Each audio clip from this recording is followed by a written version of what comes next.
Excellencies, distinguished guests and participants, Assalamu alaikum. It's a beautiful greeting. Peace be upon you. Gender neutral includes the individual, includes collectivism.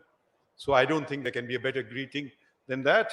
And it is meaningful as opposed to a good morning. I don't know what that means. Peace be upon you. We move ahead. I'm truly humbled and deeply honored with, first of all, just to be here to honor a great lady of determination, of, I like the word confrontation used, and resistance. I'm not sure if she would approve of what her daughter said. We don't want to be non-controversial or non-agitational. I don't know. And of course, she was passionate. I encountered her, encounter would probably be the right word, in the Supreme Court when the District Bar Association case was being heard. I was the junior most judge on that bench of the full court, 17 of us, when the 21st Amendment to the Constitution was being discussed, which was whether civilians can be tried by military courts. Uh, I was one, I was in a minority of five. Uh, we failed, but the struggle continues and shall continue, inshallah. And with the word inshallah, I must honor the Spanish ambassador, and he would say, Ojalá. And I see that there, I don't know how they knew it, but some of my favorite countries in the world are here on this table. Spain, of course, there is a Spanish connection, as you all by now know. Sri Lanka, where my family, my children love to always go for a holiday, their favorite place. Norway, probably the most beautiful country in the world. Sweden, probably having the gentlest, finest people in the world. And there are many others.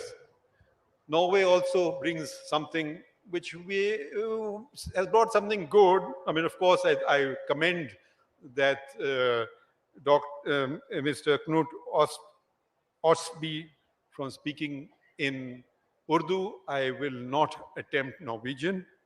I will recognize the trolls. They were a naughty bit, but trolling now has been incorporated into the English language. That's another Norwegian uh, contribution, maybe not a nice one. Another, uh, moving ahead, this topic is such a vast topic, one doesn't know where to begin and where to end. It is constitutionalism and the role of institutionalism. There is a question mark after constitutionalism. I don't quite know what it meant. The doctrine of trichotomy of powers or distribution of powers between the legislature, the executive, and the judiciary is also enshrined in our constitutions. The legislature makes the law, the executive implements it, and the judiciary acts to ensure that everyone is treated fairly. We talk about institutions. In Pakistan, we have a parallel vocabulary now. We assume that there are institutions which are actually not institutions. The armed forces is not an institution. It is part of the executive. Executive branches too, the civilian part, the military part. The judiciary is an institution. The legislature is an institution. Now, Pakistan came into being when the Muslim majority areas of the subcontinent voted, and I stress the word voted, to form a separate homeland. Democratic, the foundations were democratic. It needed a constitutional structure. The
and the role of institutionalism. There is a question mark after constitutionalism. I don't quite know what it meant. The doctrine of trichotomy of powers or distribution of powers between he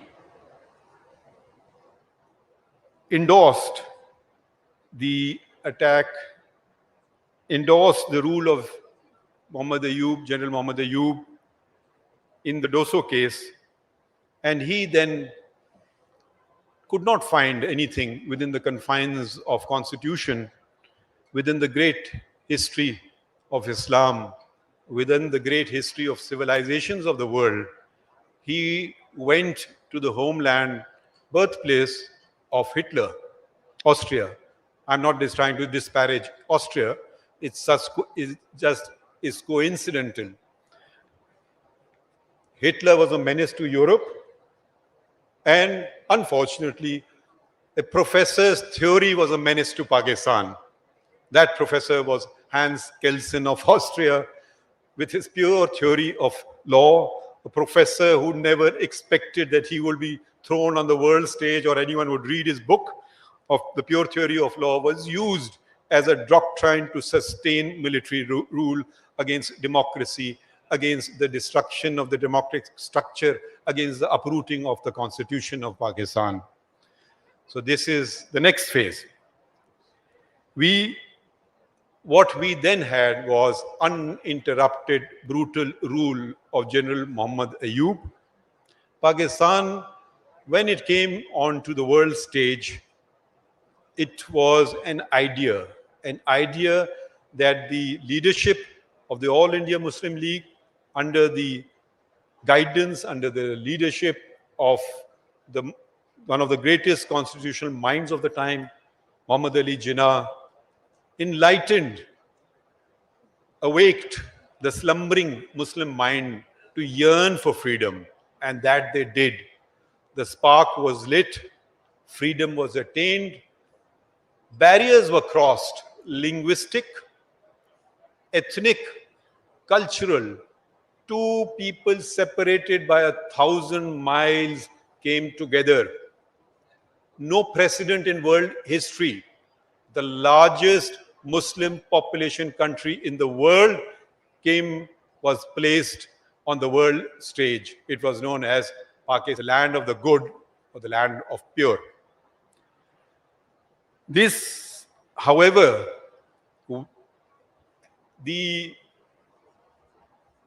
as I mentioned, the ethos of Pakistan was Islamic, its foundation was democratic, and its structure was constitutional. When you take these away, what happens is that the Eastern wing lost heart. They decided to part ways with us, and East Pakistan then became Bangladesh. And what remained of West Pakistan is today's Pakistan. With a new country, technically it becomes a new country. We needed a new constitution, and that is the Constitution of 73. The Constitution of the Islamic Republic of Pakistan, 73. Another significant achievement by the elected representatives of the people, unanimously approved. There were then 200 directly elected representatives of the people in the National Assembly. 196 gave affirmative votes. There were 4 abstentions, not a single dissent. So the unanimous doctrine, the social contract between the people, the state, came forward in the shape of the Constitution of 1973. And the architect of this constitution was Prime Minister Zulfikar Ali Bhutto. We have then the third attack on democracy and the Constitution. And 2 important cases came to the Supreme Court of Pakistan. One, first let me give a little background of history.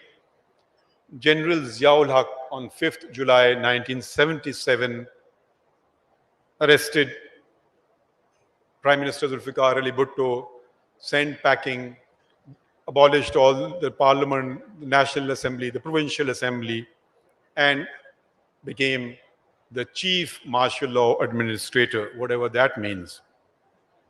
Bhutto was tried not by a military court, sadly by a civilian court. The unprecedented trial did not take place as all criminal trials in Pakistan before and all criminal trials in Pakistan since take place in the Sessions Court. This took place in the High Court. That is another story. I will leave what happened to that trial before the High Court.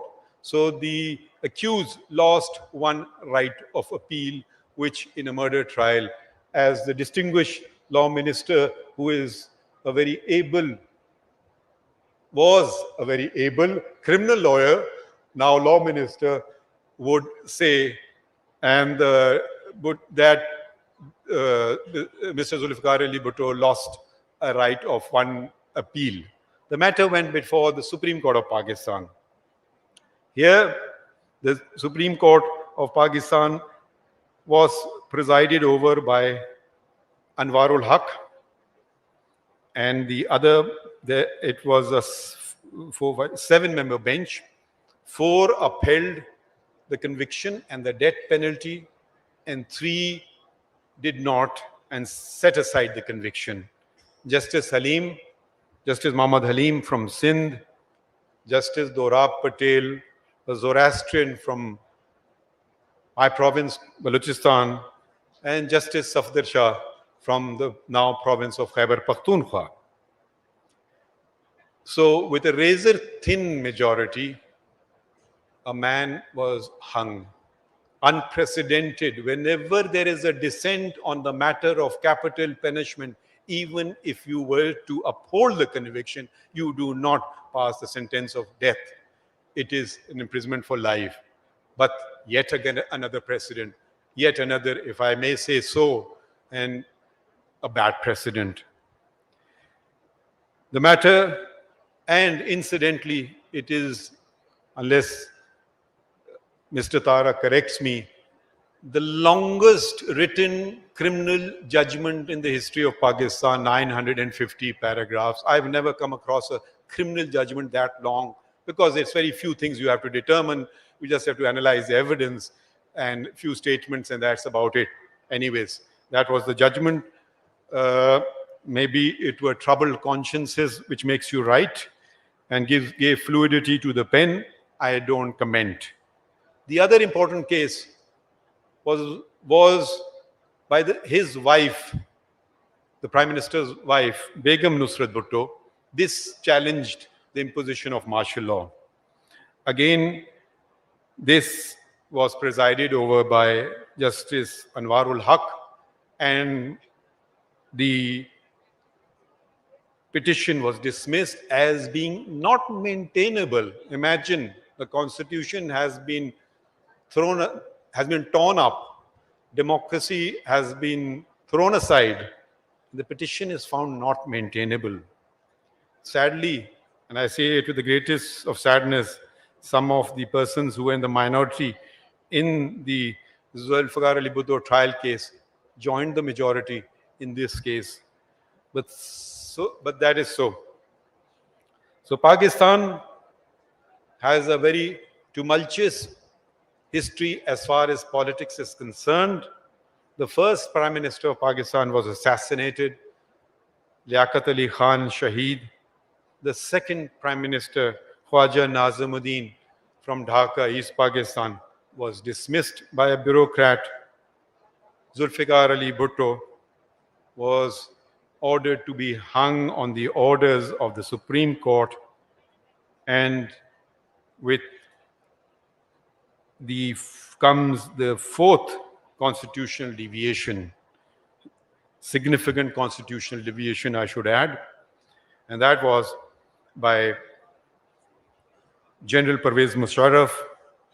Once again, the case of Zafar Hadi Shah. This time the Chief Justice was Irshad Hassan Khan. and sadly included others like Chaudhry Iftikhar and Rana Bhagwandas. And once again, the Unconstitutional Act was endorsed, and the power to amend the Constitution was given by those who did not have this power, who could not bestow this power to someone who could not exercise it. Whether one laughs or cries, I don't know.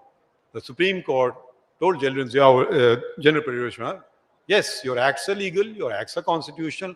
By the way, have this power to amend the Constitution as well. You don't have it, you're a paid servant of the state. We don't have it, we are also paid servants of the people, but we give it to you nonetheless. Then what happens on his watch? The former Prime Minister Benazir Bhutto is assassinated. What then happens, and I say it with considerable bit of shame, is the role of the judiciary. There have been good, there have been bad, but I'm laying it out as there is. It is the people who judge. We judge, but you all judge us. You judge us. I would only request that you don't judge us as an institution, because there is good in the institution, there is also bad in the institution. Judges judge us as judges. Condemn me as a judge. Do not condemn the Supreme Court. Condemn a general who violates the Constitution by name. Do not condemn the military or the armed forces of Pakistan. Condemn a bureaucrat by name. Do not condemn the executive of Pakistan. And that is the important distinction. We talk about the roles of institutions, we should talk about the roles within institutions. That is the key. The constitutional aspects will keep considering. We should not, there is good and evil, there's good and bad everywhere. So let us separate the good from the bad. And I, for one, welcome criticism. Speaking in my personal capacity, criticize me to your heart's content. You will never be hauled up for contempt of court. But do not criticize the institution, because without institutions, a country implodes, it breaks apart.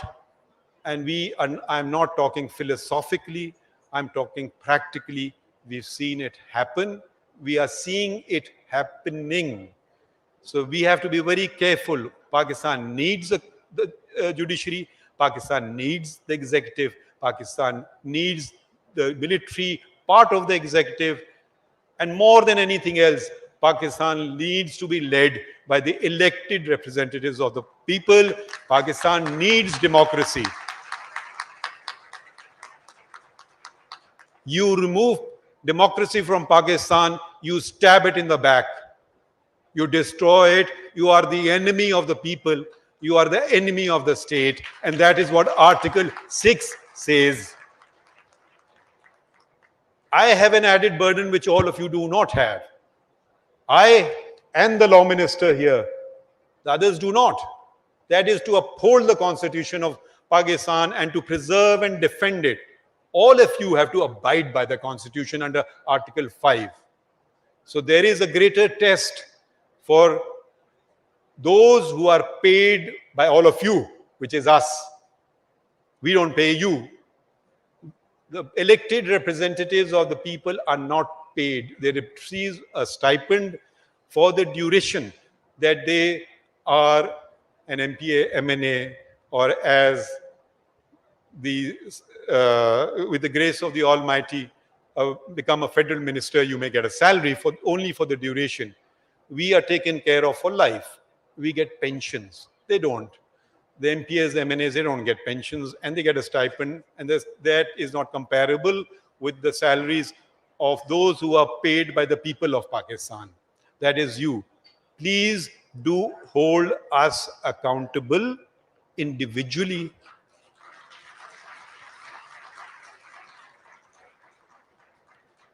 Another prime minister removed this time, and this is another first, contempt of court law. Never happened before. So we get an assassination, we get a hanging, we get a removal, we get a dissolution, now we get a contempt removal. Does it end there? Sadly, no. Now we're coming into the, the trickier waters of recent times. Now, another prime minister is removed for non-disclosure of notional income which he never received. I'm not going to comment about this judgment. I'm just saying what it says. It says, Mr. Prime Minister, you were entitled to receive salary, you did not receive it, and you did not disclose it. So, you're not a good Muslim. So we sent you home. That's what the judgment says. I won't say if I agree or not. Anyways, that's what it says. And how was it done?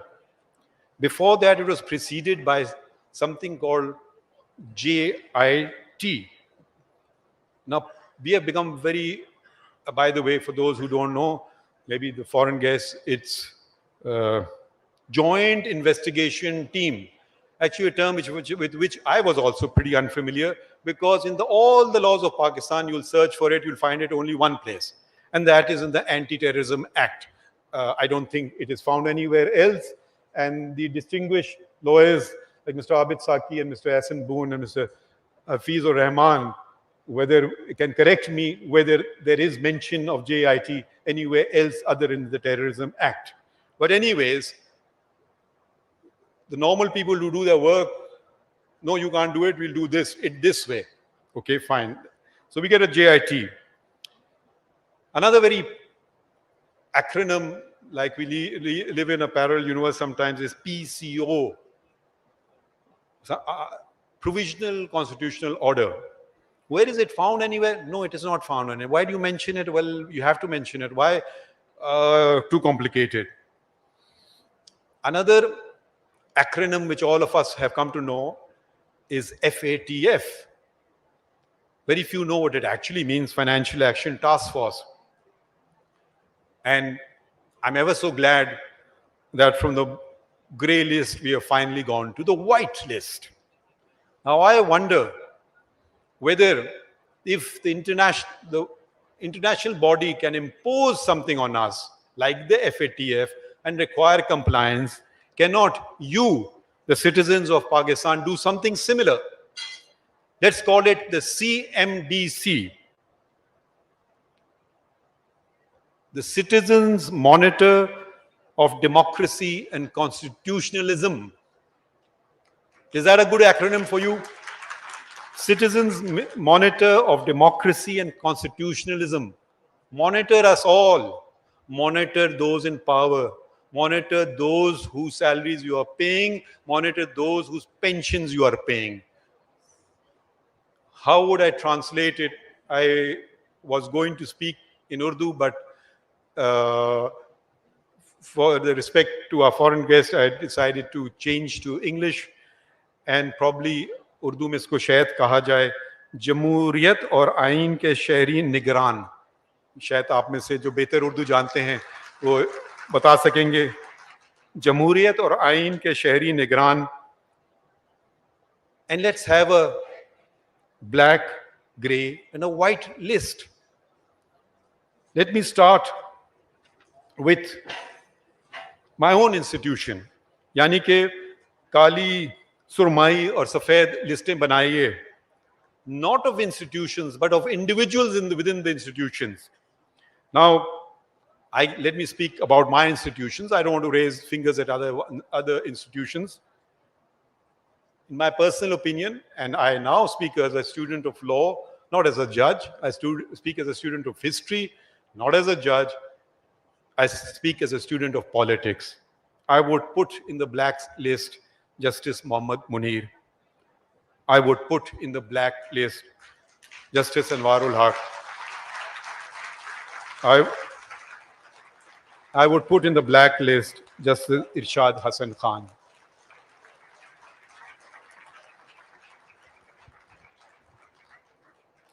I would put in the white list Justice Constantine, Justice Villani, Justice Bachal, Justice Mohammad Bakhsh. And we have a grey list. There are too many names there. Let's ignore it for the time being. And now, if I may dare so and consider the executive, I will put in the black list General Ayub, General Zia, General Pervez Musharraf.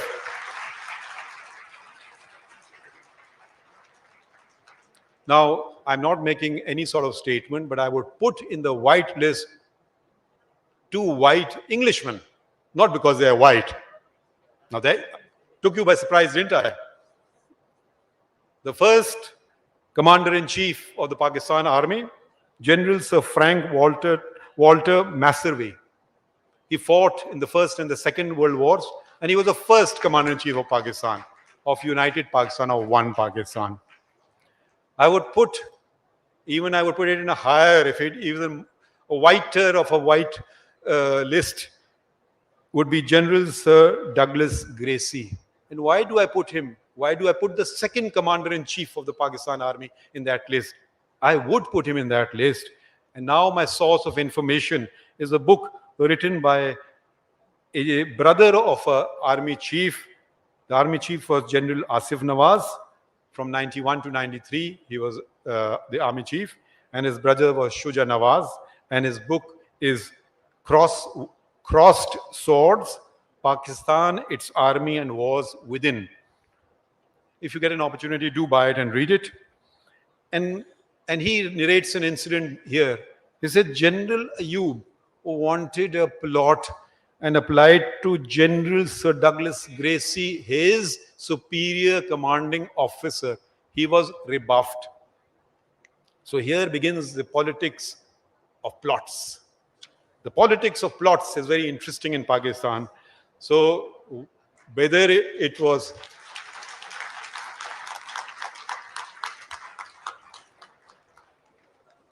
and I don't raise fingers on other institutions because they say when you raise a finger, 4 point towards you.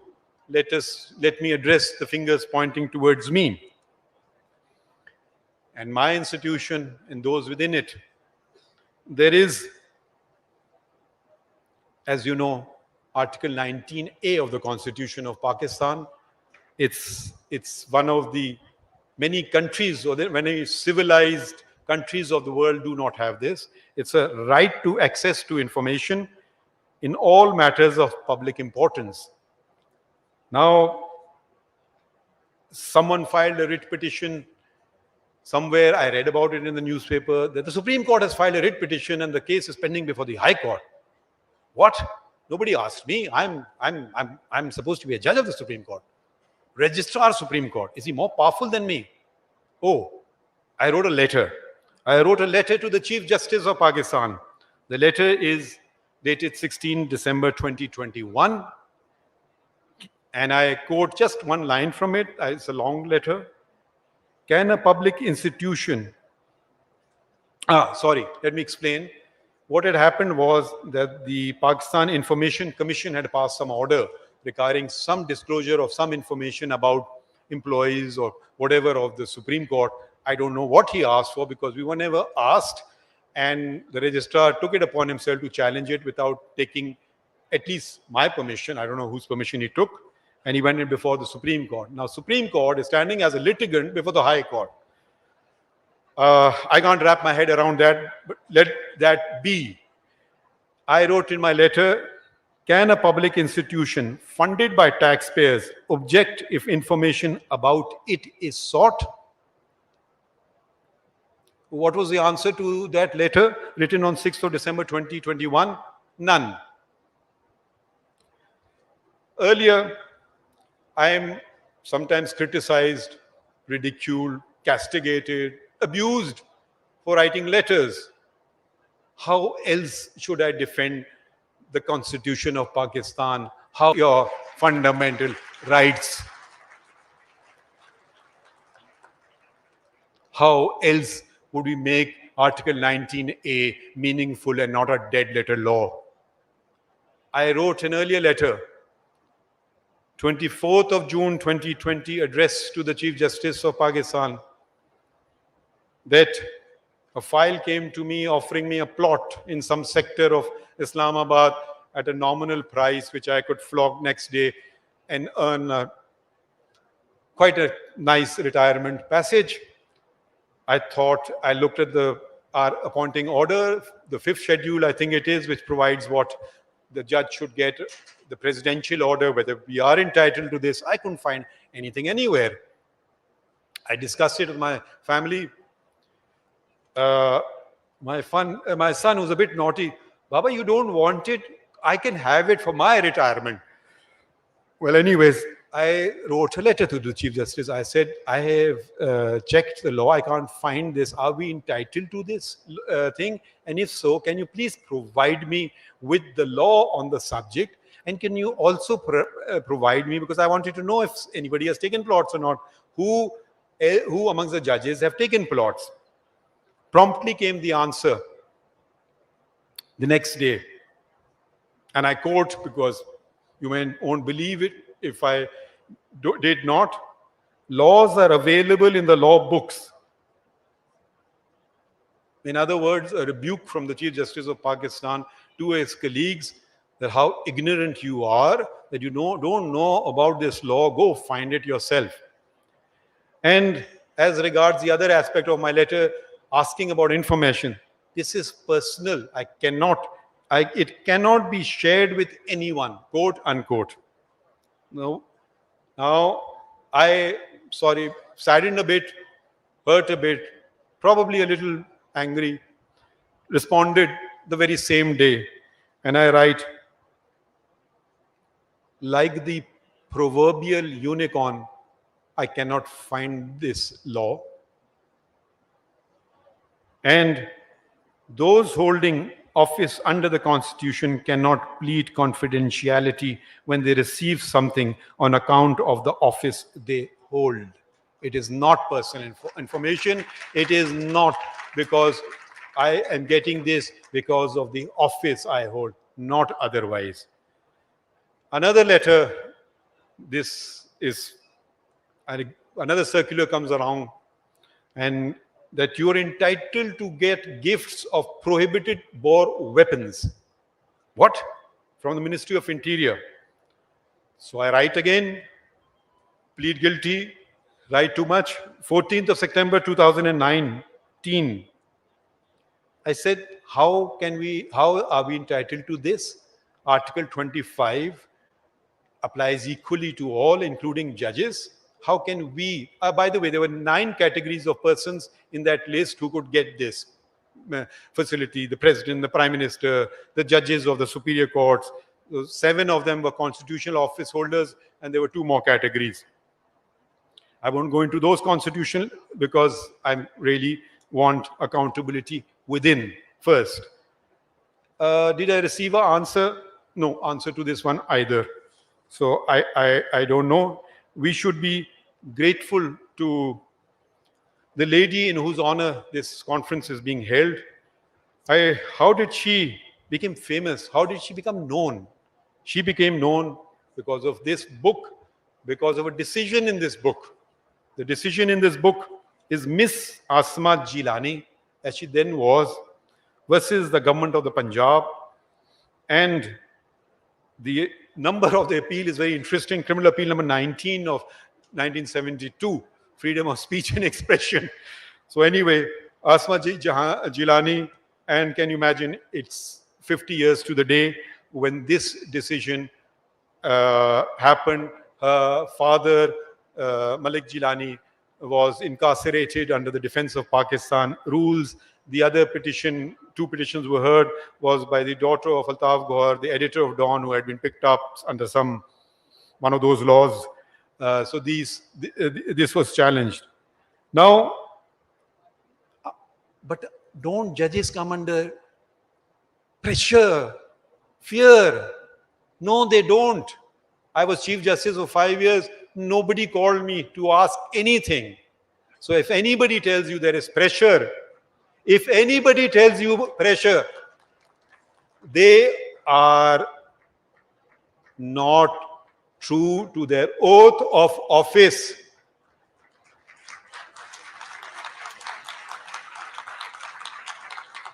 If anyone says we are being pressurized with someone and you can't, as the saying goes, if you can't handle the heat in the kitchen, get out.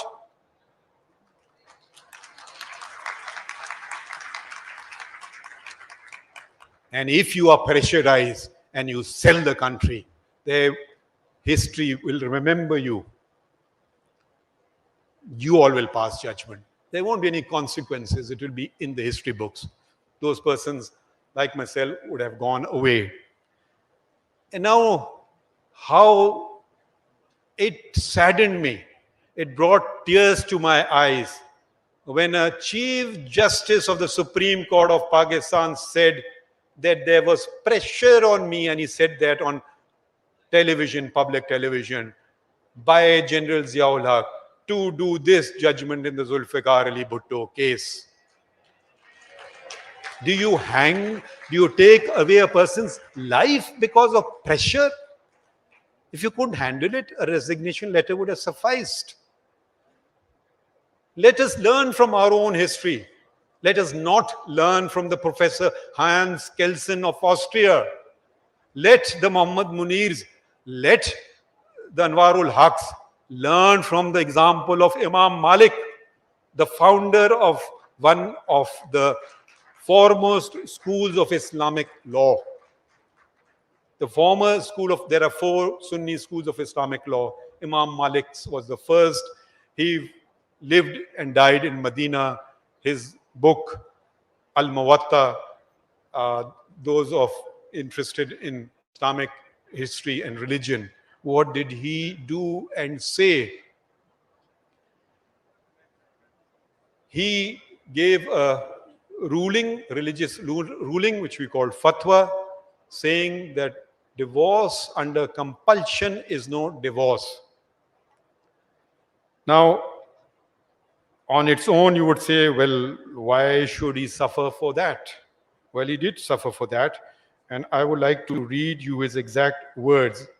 What the ruler of the day perceived this, because then there was oaths of allegiance used to be taken, Beth, and under compulsion. So the ruler said that by analogy, this will be used against me, that if a divorce under compulsion is no divorce, then an oath under allegiance is no divorce.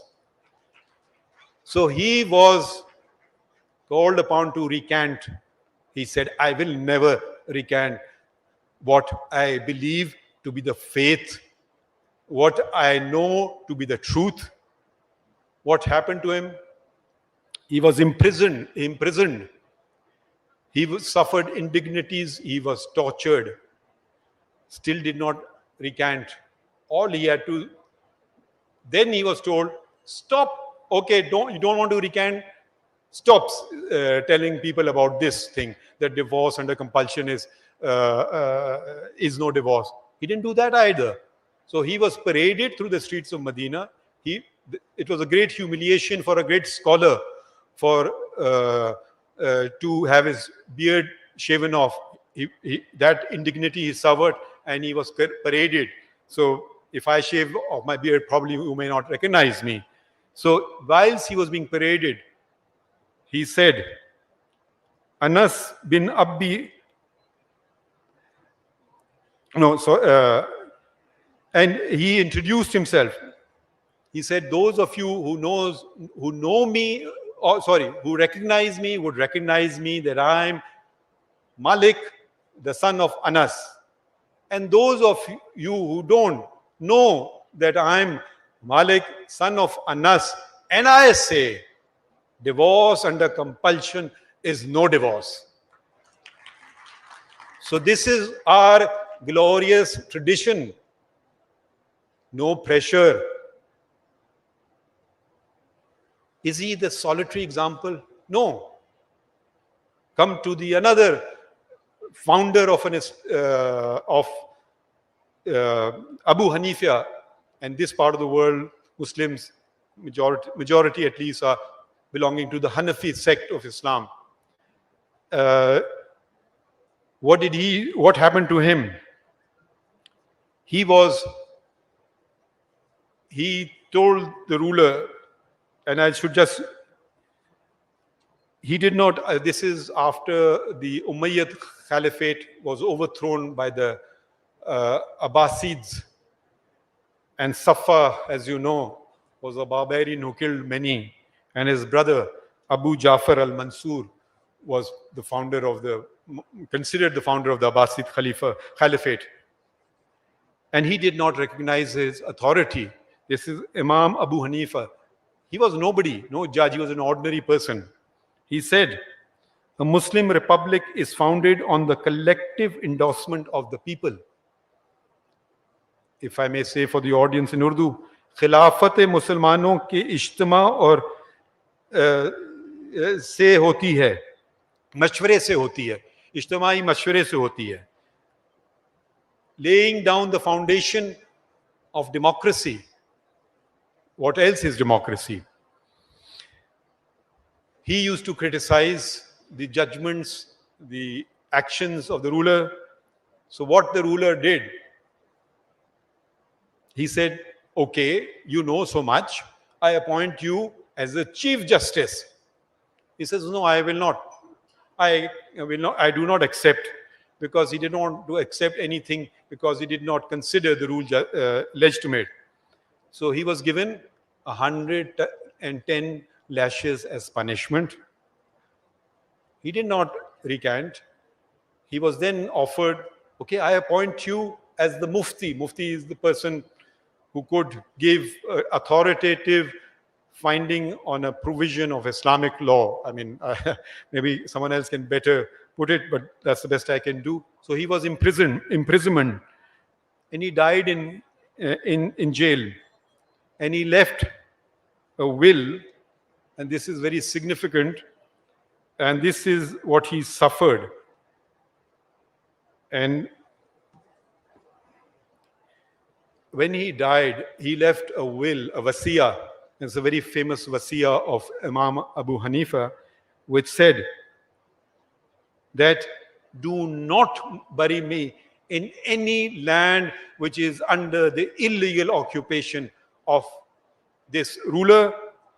So, and the ruler, Al-Mansur, responded, when he read this, he said, "Man yazarni man Abi Hanifa hayyan wa mayyatan." And if I may translate it, that मुझे Abu Hanifa से कौन बचा सकता है, जिंदगी में भी और मरने के बाद भी. In other words, who will save me from Abu Hanifa while he was alive and while he is dead? That even after his death, he came to haunt him, that he had put a condition in his will that do not bury me. So this is the glorious tradition, our glorious tradition, which he have forgotten. We have forgotten the democratic traditions of the founder of the country.